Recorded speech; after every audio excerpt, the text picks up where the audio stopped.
Hey everyone, this is Matthew Fetcher from AudioKit. I'm the creator of Digital D1, and it's my pleasure to make this screencast and tutorial for all the features in D1. I'm going to drop some awesome tips from time to time within these videos, but fair warning, I can get pretty boring, so feel free to jump around.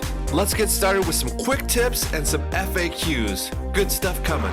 Hey everyone, let's get started with some frequently asked questions. These are questions we get a lot. I'm just going to do some quick tips before we get started. You can move these up and down, left and right. Let's say you're trying to hear a filter sound, but you don't hear anything. Make sure this filter is on. These little icons here, you got your low pass, high pass, band pass. And you have those for each separate filter. This master button allows you to control each layer filter knob with one knob. Okay, let's go to this big fat saw machine. Set the mod wheel to control the cutoff. And when this master button is on, and both these filters are on, we can get a really nice filter sweep. That's really sweet, right? Okay, so that's a good tip.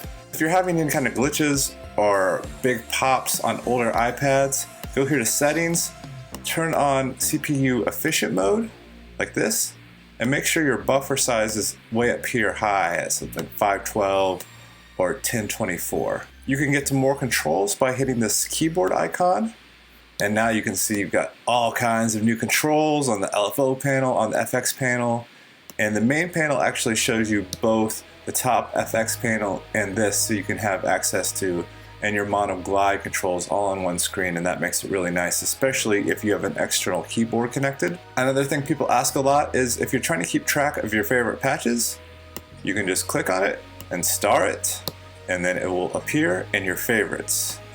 And to make it disappear, you can just unclick it. It won't delete the preset, it's still there, it's just not in your favorites.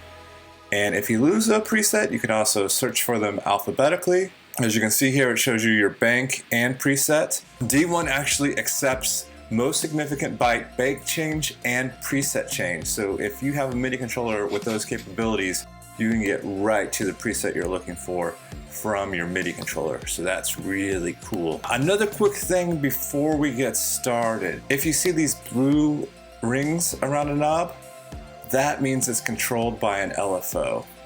An LFO basically moves a knob for you based on this waveform. A good way to play around with this and figure out how this works is to use this LFO panel and try messing with one of the on-screen LFOs. And you'll see that this one actually controls that LFO. How cool is that? So you can see it's a sine wave, so it's moving back and forth, kind of like a sine wave. If I increase this amount, you'll see it's increasing the amplitude of the motion. Oh, look at that. That's real nice. And if I decrease it, it becomes smaller. And so if I change this to like an up ramp, you'll see it's just going to move up, then come back to the bottom here. And if I increase the rate, it's going to go faster or slower. So this panel right here is a good way to kind of play around and see how things work. All these knobs' rates and amounts are completely consistent. So once you learn how it works, you'll know how each of these knobs is affected on each screen. Another question we get a lot is, how can you change between these PCM sounds and oscillators? You can do that just by clicking here. That will change it to the oscillator, your squares, your triangle, your saw, and your sine. To get back to the PCM, just click right here. Okay, one more quick FAQ and then we'll get back into the main panel. These are the harmonic per voice filters. For these to be turned on, you actually have to tap these little circles here, and so you can kind of hear with and without. That's a saw without, and then with this harmonic filter, you can get this cool sounding per voice filter that's super wicked. I'll go into more depth on this in a future video, but just know if you're not hearing the effects, make sure that you have tapped this on. And this is the really cool part. these harmonic per voice filters are separate and independent from this, meaning you can have a high pass filter on layer 1 in addition to this envelope filter. So you have 2 different independent controls per layer, which makes for some pretty wicked sound design, as you probably heard. Okay, that was really fun. Now let's deep dive into this main panel. I tried to keep this screen simple with the knobs you'd want from both a performance standpoint and a sound design standpoint. You've got your layer 1 volume, your layer 2 volume, and this is the same volume that's here. So if I manipulate this, it will automatically change for me here. And having those knobs on both panels is really convenient, I've found. Another great thing about this is if you set an LFO on the layer 1 volume, it will manipulate both of these at the same time, so you don't have to worry about it. Go ahead and turn that off real fast. And this mix knob mixes between layer 1 and layer 2.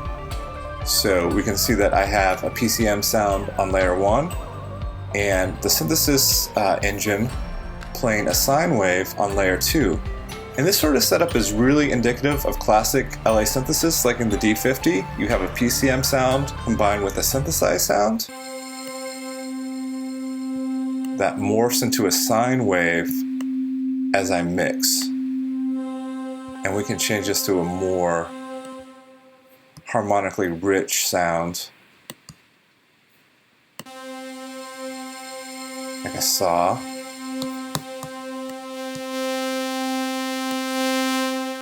Your master volume, that's pretty self-explanatory. And then we have a stereo widen effect, which is basically a Haas effect. Let's show this off on a new preset. Let's just create an internet preset, and you can hear it with and without.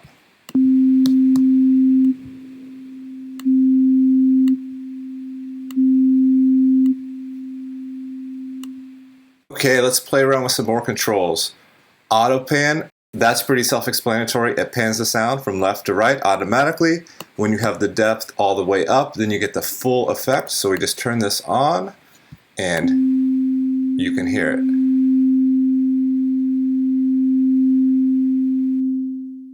You can turn this up a little faster here. If you just want half the sound to pan, turn the depth to like 50%.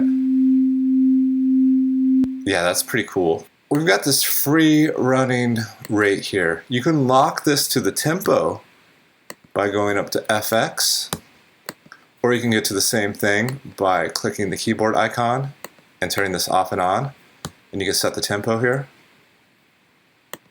And now it will snap to beat divisions. 1 bar, half notes, triplets, quarter notes, anything you want here, which makes it nice to auto pan in time with the music.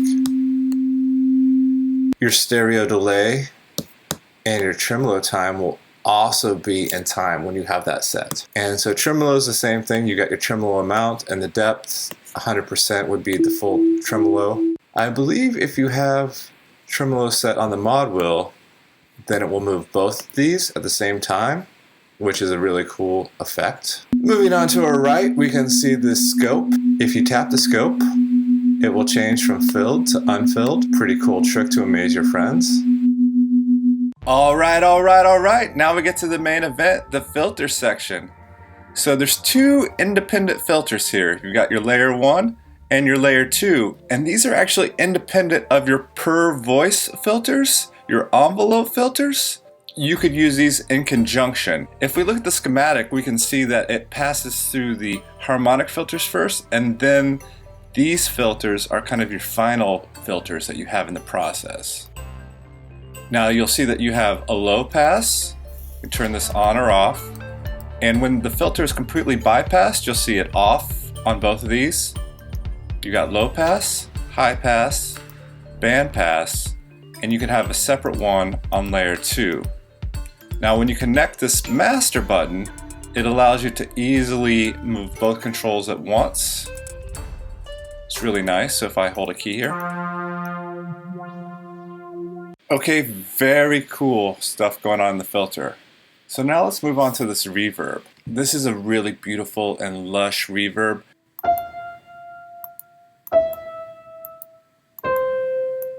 If you raise it up to 100%, you'll almost have an infinite reverb tail.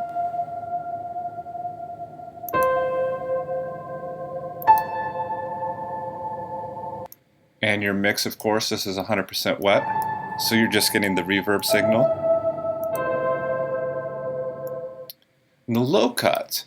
This is incredibly useful when you want to get rid of those low frequency rumbles that kind of muddy up a mix. Now, especially if you have something that's kind of bassy. So if we have this bass patch that I made,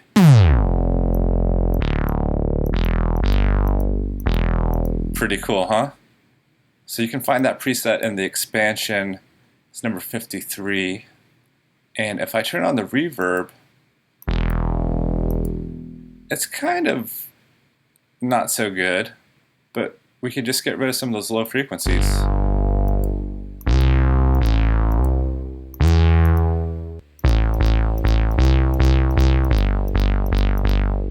And it sounds a whole lot better by using this low cut. You could also think of it as a high pass. Then we've got our stereo phaser.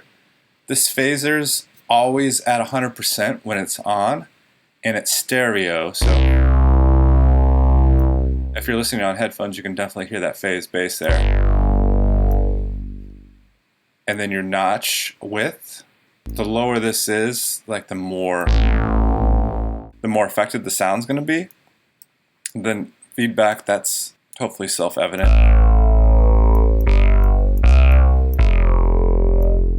And then your speed. The phaser is really nice on things like digital pianos, so you can hear it off.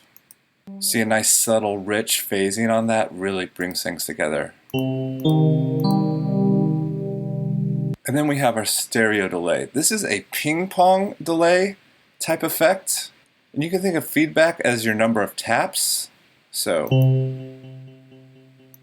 and this would be a whole lot more taps. And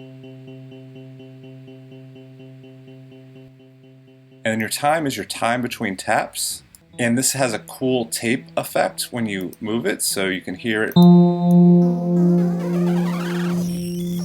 That sweet, awesome analog tape sound.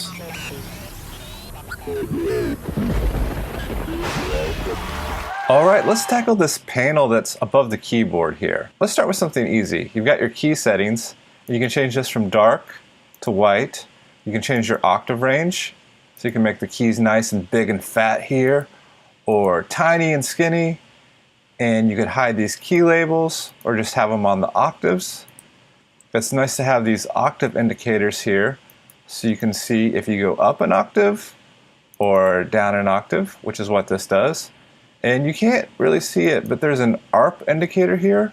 So if you have this ARP on, you'll notice when I turn it off and on, you can tell easily from another panel if it's on. This will actually turn off the ARP. Like that. So that's kind of cool. This is the Ableton Link button. When it's filled in like this, it means Ableton Link is on. So Ableton Link is this cool technology which allows you to keep the same tempo between apps. It's beyond the scope of this lesson, but I'll link to it in the bottom and you can see. So if you have this on and you have a host such as AUM, it will automatically change the tempo when you change the tempo in the host, which is really cool. MIDI learn, you can assign these knobs to any knobs on a MIDI controller. So basically you tap a knob, it'll turn blue like this, and then you turn a knob on your controller and it will be assigned. As easy as that. Mono mode, pretty simple. That just means you can play one note at a time. So when it's like this, you can play multiple notes. So that's poly. Mono is like this. Okay, when you have a problem like this, hit the panic button and that will turn off all your notes. So remember, this MIDI panic will stop everything. And then next we have this wheels. And this means the pitch wheel and the mod wheel here. So this is what the mod wheel affects. Right now it's affecting the cutoff, but I could do tremolo or vibrato or even the layer mix. And the layer mix is cool let's say we have a piano and maybe we would like to add strings.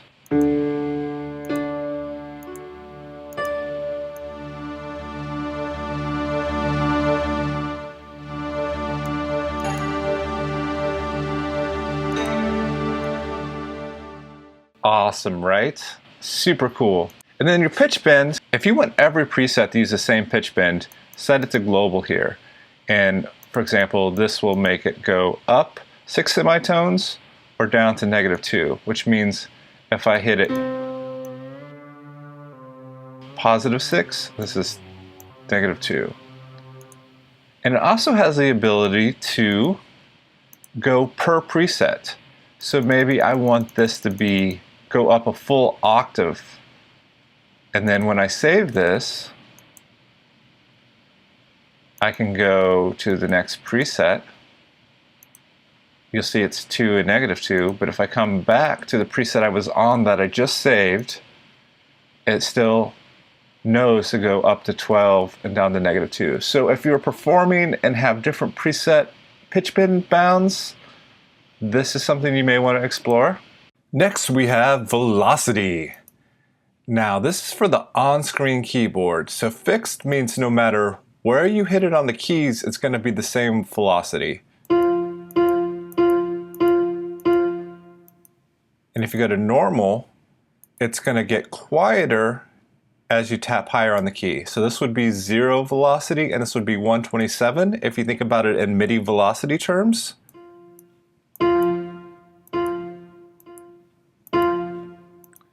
And when you go inverted, it does the opposite, where this is 127 and this is 0. So this is louder and this is quieter. So your MIDI velocity is actually affected on the FX panel or on the bottom of the main panel. You'll see this MIDI scaling, and you can think of this as the MIDI scaling in Logic or the MIDI velocity in Ableton. So you can set a minimum. So maybe you want to set that to a minimum of 40. So even if you hit it quietly, it's going to be a 40 velocity at the minimum. Or maybe you want to keep it within a certain range. So this will keep it between 55 and 63 no matter where you hit it on your external keyboard. So as a MIDI power user, you have a lot of control over the velocity. What's really cool is you can have separate MIDI scalings for each layer in case you want a fixed velocity for the strings and a dynamic velocity for the piano. You can do that. So that's really cool, and that's what that does. So I'm going to change this back to fixed. This is the MIDI Bluetooth setting. Pretty self-explanatory. You use this to find a MIDI Bluetooth keyboard like the X Key Air. And this is your settings. Up top here you can change the MIDI channel that D1 receives. You can reset the MIDI learn knobs. And this, if you're having crackles or distortion, you might want to raise your buffer size to 512 or 1024 and turn the CPU efficient mode to on. And you might even have to restart your iPad, but hopefully that should get rid of your crackles and pops. This always on, don't sleep is great for performance mode. It keeps the screen on and keeps your iPad from sleeping while you're playing. So if you want to, watch your settings while you're performing with your MIDI keyboard, you don't have to worry about your iPad going to sleep. So that's really cool. Background audio switch is hidden when this is on because background audio is always on when this is always on. So you don't have to worry about that. One interesting thing about CPU efficient mode is it doesn't have LFO animation anymore. When the CPU mode is off, you'll see that they're moving. And when it's on, they're not moving, but they're still affecting the sound, if you can hear that. And the cool thing is it's easier to set the LFO target or center point of the LFO when it's like this because it's not moving around crazily. So if I set it here to the center, then we should see a nice back and forth motion. Yeah, around the center. And if I set it here to the left, you can hear what it's doing, but you'll see that it's actually going to be oscillating around this center point here. So if you're having trouble setting your LFO center points, you may actually want to turn the CPU efficient mode to on, and then you could easily set things how you want them in real time. And that should do it for this panel.